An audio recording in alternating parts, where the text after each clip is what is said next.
Hello everyone, welcome back to the channel SSC heart. आज का जो वीडियो है बेसिकली ये वीडियो उन लोगों के लिए है जो ये चाह रहे हैं कि मेरा जो जॉब है एसएससी के अंतर्गत अभी जो अपकमिंग वैकेंसीज आने वाली हैं, जो अपना एसएससी एमटीएस की वैकेंसी आने वाली है, ये 75 डेज के अंदर में कैसे क्रैक करे।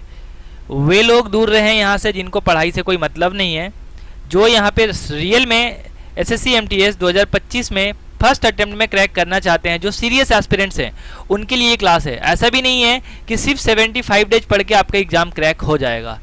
इसके पीछे रीज़न ये है कि आप अगर पहली बार एसएससी एमटीएस के लिए एग्ज़ाम देने आए हो, मतलब देना चाहोगे, सो आप छोड़ दो, इस साल आपका नहीं होने वाला। ये रियलिटी है सर, क्योंकि 7 to 8 मंथ्स तो सिर्फ एसएससी के सिलेबस को कवर करने में समय लग जाता है। ठीक है, 7 to 8 months.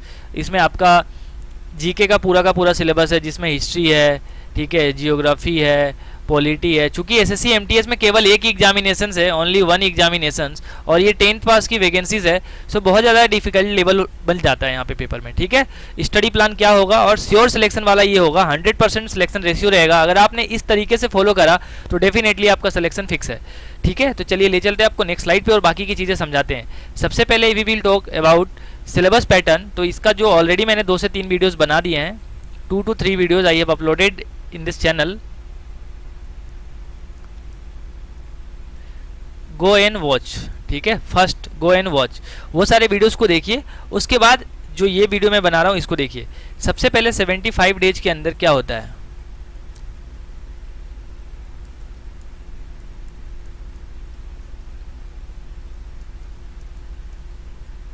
Not include holiday. ठीक है, हॉलीडे को छोड़ देना, जैसे कि संडे, सैटरडे। तो अगर एक मंथ में 4 सैटरडे और 4 संडे, यानी कि 8 दिन ये हो गया, तो 8 ये अगर कंप्लीट हम हटा दे, ठीक है, 75 डेज आपको कोई ब्रेक नहीं लेना है। रिग्रेस मतलब कि 75 डेज, इट मीन्स कि 75 डेज, उसमें संडे, मंडे, सैटरडे जो भी दिन आ जाए, कोई भी होली, दिवाली, त्यौहार कोई सा भी आ जाए, अभी आपको कुछ भी नहीं देखना, nothing else. You should do only one thing, revision and practice, nothing else. Revision and practice. मैं मॉक टेस्ट देने के लिए भी अभी नहीं बोलूँगा।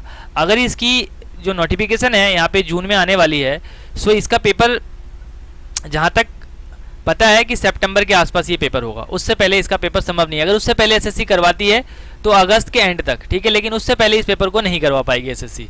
ठीक है, इसके पीछे का रीजन क्या है वो भी मैं बता दूंगा, लेकिन उससे पहले आपको अब स्टडी प्लान को समझाने से पहले एक बार सिलेबस की बात कर लेते हैं सर, कि इसका सिलेबस क्या है। ठीक है, एक होता है sir session 1, session first, math के 20 क्वेश्चन, रीजनिंग के क्वेश्चन 20, ये 120 मार्क्स का हो गया।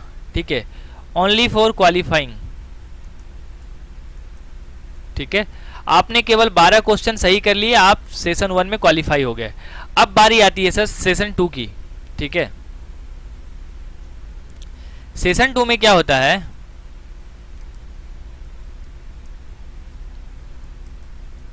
English, GS with current affairs, और यही आपका मेरिट डिसाइडिंग फैक्टर होता है, यहीं से मेरिट बनता है।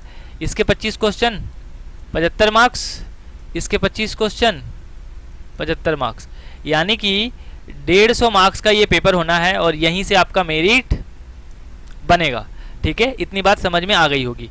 अब हम ले चलते हैं थोड़ी सी और चीज़ों के बारे में कि सर पैटर्न क्या रहता है इसका। देखिए, अगर हम यहाँ पे इंग्लिश की बात करें, 3 पार्ट में आता है। एक आता है सर वोकेब, एक आता है ग्रामर, और एक आता है कॉम्प्रिहेंशन। ठीक है, सो वोकेब का क्या आता है वेटेज, ग्रामर का वेटेज रहता है सर 40 से 45%, 50% आपका वोकेब कवर करता है और 10% आपका कॉम्प्रिहेंशन कवर करता है। ठीक है, अगर यहाँ पे ग्रामर से 10 क्वेश्चन आ रहे हैं, ठीक है, 5 क्वेश्चन यहाँ पे कॉम्प्रिहेंशन से आ रहे हैं, तो 10 क्वेश्चन यहाँ से अभी आ रहे हैं, यहाँ से भी आ रहे हैं। ठीक है, कभी कभी ये ऊपर नीचे शिफ्ट वाइज हो जाता है, इसमें कोई दिक्कत नहीं है, तभी मैंने 45% और यहाँ पे 50% का वेटेज रखा है। ठीक है, सो क्या करना है आपको वोकेब में, वोकेब के अंदर अगर हम बात करें, वोकेब के सब पार्ट क्या क्या हैं, एक आता है सर आपका साइनो, एक आता है एंटो, एक आता है इडियम्स, एक आता है वन वर्ड सब्स्टिट्यूशंस, ठीक है। उसके बाद आता है सर स्पेलिंग टेस्ट। उसके बाद क्या हो सकता है बताइए? और spelling test, one word substitution, idioms, antonyms, synonyms, opposite words, ठीक है, मतलब साइनो एंटो के अंतर्गत ही आ गई ये, ठीक है ना। इसके अलावा आपके ये हो गए पूरे के पूरे होमोनिम्स, ठीक है। जैसे कि बंदर का बच्चे को क्या बोलते हैं, पूछ लेगा बंदर के बच्चे को क्या कहते हैं, ठीक है। तो इस टाइप के पार्ट। अब नेक्स्ट है सर अपना यहाँ पे ग्रामर। ग्रामर के अंदर रूल्स के क्वेश्चन आ, जैसे कि द मेन, अमेन। तो जब द मेन आएगा तो ये सिंगुलर के टर्म में यूज होगा, अमेन आएगा तो ये प्लूरल के टर्म में यूज होगा। इससे भर भर के क्वेश्चन पूछे गए हैं एसएससी के प्रीवियस ईयर में। आप ज़्यादा नहीं, पिछले 2 साल का पीक्यू उठाकर देखेंगे तो आपको कम से कम इस रूल से, ठीक है, कम से कम आपको नहीं भी तो हर शिफ्ट में एक क्वेश्चन तो फिक्स है, ठीक है, हर शिफ्ट में, और रिपीटेशन इतना होता है इसका, ठीक है। सो ग्रामर के लिए आपको रूल्स पढ़ने पड़ेंगे। इसके अलावा आपका बेसिक ग्रामर कंप्लीट होना चाहिए। बेसिक ग्रामर में क्या आता है सर? नाउन है, प्रोनाउन है, एडजेक्टिव है, ठीक है, सब्जेक्ट, वर्ब, एग्रीमेंट। अगर आपने ये पढ़ लिया तो एसएससी एमटीएस का 50% ग्रामर कंप्लीट हो गया। प्रीपोजिशन हो गया, उसके बाद यहाँ पे आर्टिकल्स हो गए, एक्टिव वॉइस, पैसिव वॉइस, ठीक है, उसके बाद यहाँ पे नरेशन हो गया। सो ग्रामर का ये बेस है सर। अगर आपने इन सब चीज़ों को नहीं पढ़ा है तो डेफिनेटली आपको बहुत ज़्यादा दिक्कत होने वाला है एसएससी के लिए खासकर, ठीक है। और इंग्लिश का कितना ज़्यादा वेटेज है मैं आपको समझा देता हूँ। सीजीएल का पेपर दोगे आप 25 प्री में, मेंस में 45। सीएचएसएल का दोगे 25 प्री में, 40 मेंस में। आप एमटीएस का पेपर दोगे, प्री तो नहीं होता, सीधा मेंस में 25 क्वेश्चन। आप सीपीओ का पेपर दोगे 50 प्री में, 200 मेंस में। उसके बाद स्टेनो का पेपर दोगे 50 नंबर का सीधा आपका इंग्लिश, 200 नंबर का यहाँ पे। तो आप इसका वेटेज एक बार देख लो। उसके बाद जीडी ऑप्शनल है, ठीक है, जीडी आपका ऑप्शनल है। इसका एक ही एग्जाम होता है, तो या तो आप हिंदी या तो फिर आप इंग्लिश रख सकते हैं। सो इंग्लिश को आप अगर एक बार प्रिपरेशन कर लेते हो ना, तो एसएससी का कोई सा भी एग्जामिनेशंस दो, सारी की सारी चीज़ें वही होती है, वोकेब वही होता है, रिपीटेड वर्ड्स, ठीक है। इसके अलावा पीवाईक्यू आपने ढंग से पढ़ लिए तो डेफिनेटली आपका 60 से 70% वोकेब वहीं से क्लियर हो जाता है, ठीक है ना।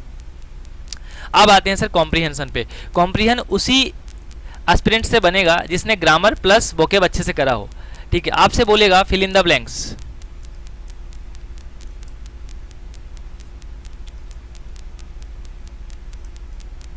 राम गोइंग टू मार्केट, लेकिन अगर वहां पे टू के जगह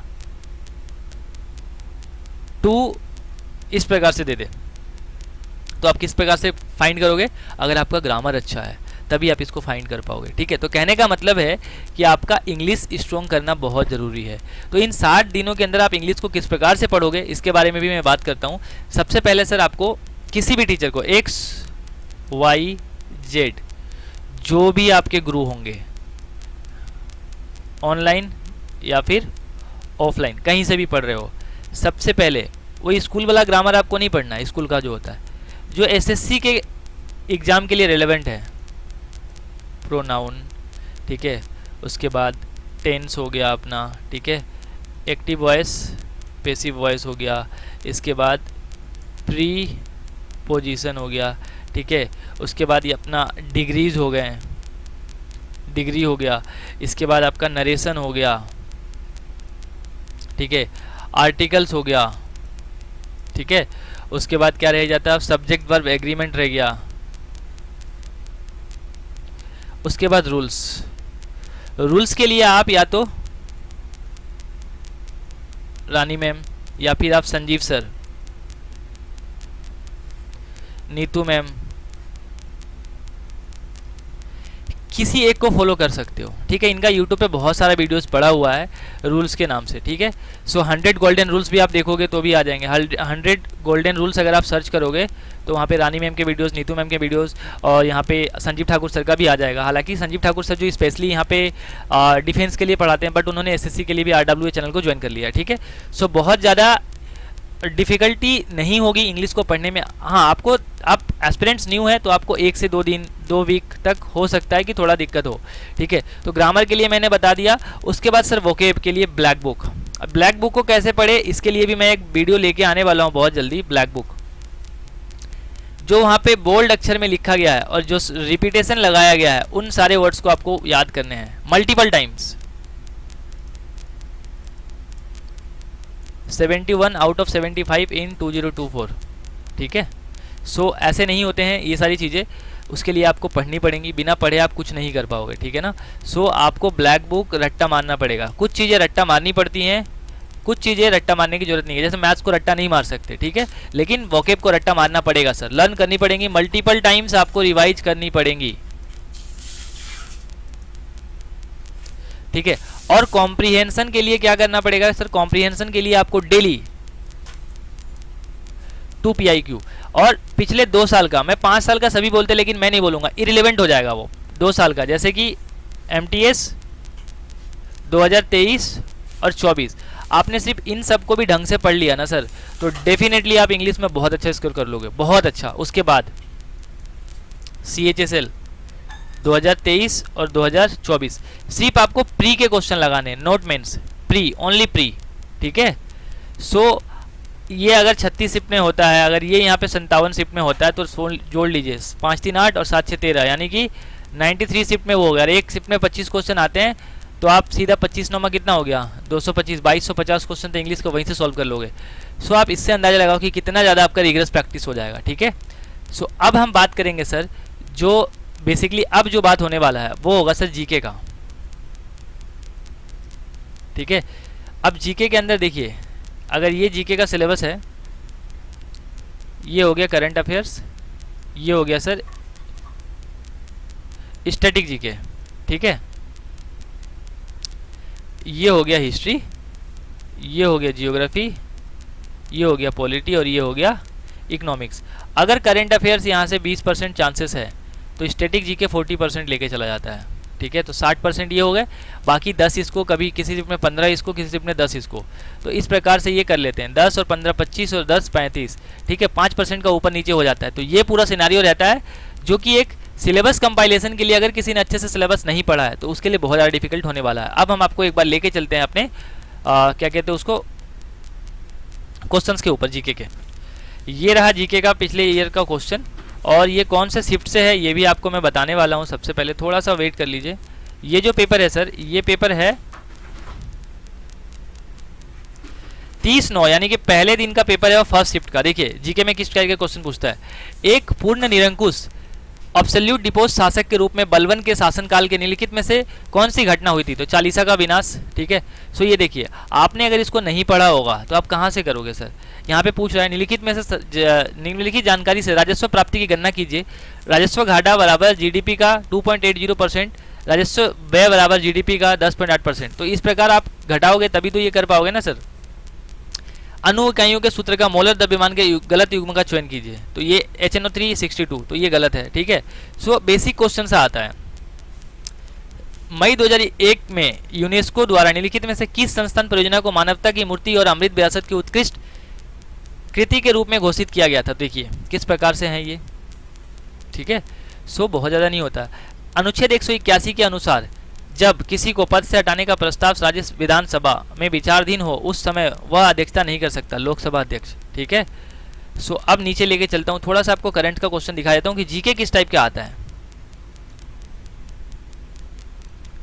देखिए यहाँ पे क्या बोल रहा है, 1928 में नेहरू पार्टी रिपोर्ट स्वतंत्र भारत के लिए एक भावी संविधान लिखी जो स्वतंत्र उपनिवेश का दर्जा देने पर आधारित था। तो मोतीलाल नेहरू, इसका पूरा का पूरा नोट्स, मतलब कि जो इसमें जीके आए हैं ना, इसका नोट्स मैंने ऑलरेडी अपने टेलीग्राम पे 2024 वालों के लिए अपलोड करवाए थे, और 2025 के लिए भी मैंने 75 दिन का आपको शेड्यूल बताया है। तो उसमें पहले क्वेश्चंस दिखाता हूँ कि कहाँ से आते हैं क्वेश्चन।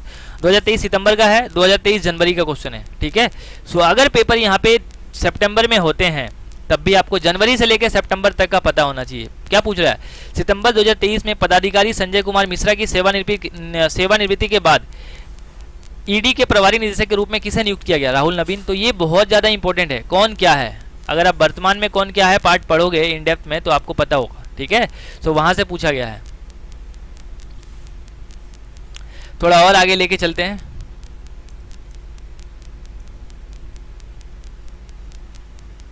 एक बार इसको इरेज करता हूं। 1991 की जनगणना में कौन सा राज्य साक्षरता दर के मामले में सर्वोच्च स्थान पर था? ठीक है, सो उसकी राष्ट्रीय औसत अधिक थी तो केरल की। उसके बाद जंतु कोशिकाओं में बीटा ऑक्सीकरण के माध्यम से बहुत लंबी श्रृंखला वाले वसा अम्लों का टूटना निम्नलिखित में क्या होता है? पायरोक्सिस्म। Wings of fire APJ Abdul Kalam. एक बुक्स एंड ऑथर से है। प्रधानमंत्री ग्रामोदय योजना के बारे में क्या है? 2000-2001 में है। तो जितने भी योजनाएं हैं सब मैंने समझाया। निम्नलिखित में से कौन सा स्पर्धा अपना पहला व्यक्तिगत ओलंपिक स्वर्ण पदक जीता? तो निशानीबाजी में। ठीक है, उसके बाद यहाँ पे क्या पूछ रहा है? निम्नलिखित में से कौन सा बांध दामोदर घाटी निगम? तो ये मैथन डैम। ठीक है, ये सब ऑलरेडी में देखिए यहाँ पे कितने क्वेश्चन। राजा हर्षवर्धन के दरबारी कवि कौन थे? तो बाण भट्ट। ठीक है ना, सो ये बहुत ज्यादा डिफिकल्ट पेपर में क्वेश्चंस नहीं आता है। मैंने सारी चीजें आपको बता दी है। अब मैं यहाँ पे आपको ये बताने वाला हूँ कि इन 75 डेज में हम यूटिलाइजेशन कैसे करने वाले हैं। ठीक है, इस पेज को हम इरेज करते हैं और यहाँ पे सारी चीज़ें आपको नोट डाउन करके बताते हैं। सबसे पहले सर जीके के लिए आपको चैनल से जुड़े रहना है।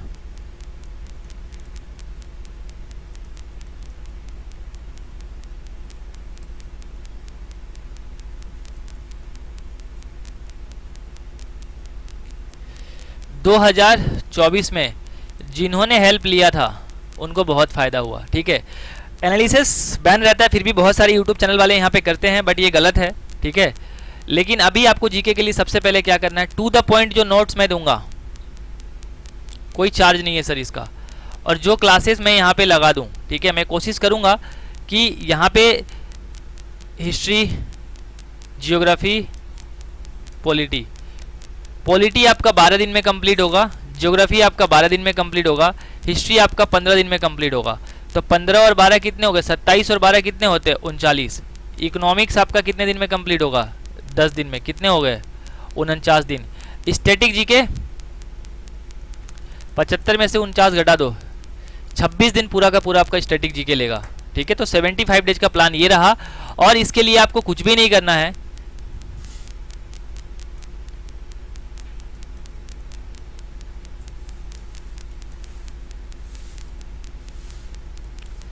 टारगेटेड हम क्लास करेंगे। अगर आज मैंने बोल दिया कि आपको भारतनाट्यम पूरा याद करके आना है, तो भारतनाट्यम में जितने भी क्वेश्चंस बने हैं प्रीवियस ईयर में, ठीक है, और जितने भी अवार्ड्स मिले हैं, जितने भी यहाँ पे फेमस पर्सनालिटीज को, तो वो सारी की सारी आपको एक टिप्स में एक दिन में याद होना चाहिए। ठीक है, शास्त्रीय नृत्य हो गया, लोक नृत्य हो गया, संबंधित जितने भी म्यूजिशियन हो गए वो हो गए, पंडित रविशंकर का संबंध इनमें से कौन किससे है, उनको सबसे पहले भारत रत्न कब मिला था। तो इस टाइप के क्वेश्चन आपको कहाँ पे मिलने वाले हैं? सिर्फ यहाँ पे मिलने वाले हैं, टू द पॉइंट। अगर आपको बिलीव नहीं हो रहा तो आप एक बार थोड़ा सा टेलीग्राम पे जाएंगे, और जैसे ही टेलीग्राम पे जाएंगे तो जाने के साथ ही आपको यहाँ पे क्या देखने को मिलने वाला है? ये रहा अपना चैनल। ठीक है, अपना पेज रहा टेलीग्राम का। अभी इसमें 205 मेंबर हैं। ठीक है, सो यहाँ पे मैं वीडियोस जो भी डालता हूँ वो सारी आ जाती हैं। आपको यहाँ पे क्लिक करना है। ठीक है, जैसे ही यहाँ पे क्लिक करोगे उसके बाद यहाँ पे फोटोज़ वाले सेक्शन में जाओगे, और ये रहा हैंड रिटन नोट्स। ठीक है, ये देखिए, ये हैंड रिटन नोट्स है। आप ये पेपर देखो और जाके उसको मैच कर लेना। राजा राम मोहन राय, भारतीय पुनर्जागरण के पिता, अतीत और भविष्य के मध्य सेतु, भारतीय राष्ट्रवाद का जनक, पेपर में आया है। आत्मीय सभा का स्थापना 1815, वेदांत सोसाइटी की स्थापना 1816। ठीक है, उसके बाद 1828 में ब्राह्मण समाज की, डेविड हेयर की सहायता से 1817 में कलकत्ता में हिंदू कॉलेज की स्थापना। तो इस टाइप के क्वेश्चंस आपके पेपर में बनते हैं सर। ये पूरा का पूरा संसद के बारे में बताया था मैंने कि निम्नलिखित में से कौन सा अनुसार भारत की जनता की अपनी प्रतिनिधित्व के लिए चीजें बताइए। ये पूरा का पूरा नदी है। ठीक है, सो आपको हैंड रिटन नोट्स के लिए कुछ नहीं। महादेव गोविंद रानडे, ये देखिए एमटीएस 2023 में पूछा है क्वेश्चन। 1870 में बंबई में पूना सार्वजनिक सभा की स्थापना की गई। ठीक है, स्वामी दयानंद सरस्वती। ये सारी चीजें कहाँ मिलेंगी सर? ये मेरे चैनल पे मिलेगा और कहीं नहीं मिलेगा। ये मेरा खुद का हैंड रिटन नोट्स है सर। इससे बाहर पेपर में अगर आपके एसएससी में आ जाए तो आप मुझे आकर बता देना। ठीक है, वीडियो काफ़ी लंबा बन गया, 19 से 20 मिनट का। सो मैं यहाँ पे आपको एक ही चीज़ रिक्वेस्ट करूंगा कि प्लीज़ चैनल को सब्सक्राइब कर लीजिएगा और इसको शेयर कर दीजिएगा। और यहाँ पे 1.5 की स्पीड से आप देख सकते हैं, कोई दिक्कत नहीं है सर। ठीक है, मुझे व्यूज से मतलब नहीं होता, मुझे एक चीज़ से मतलब है। वो क्या है सर कि रेलेवेंट, यहाँ पे यूट्यूब में बहुत सारा कचरा पड़ा हुआ है, लेकिन इसको सफाया कौन करेगा? आप करोगे सर। आपको चूज करना पड़ेगा कि किस तरीके से आप इसको सही करोगे।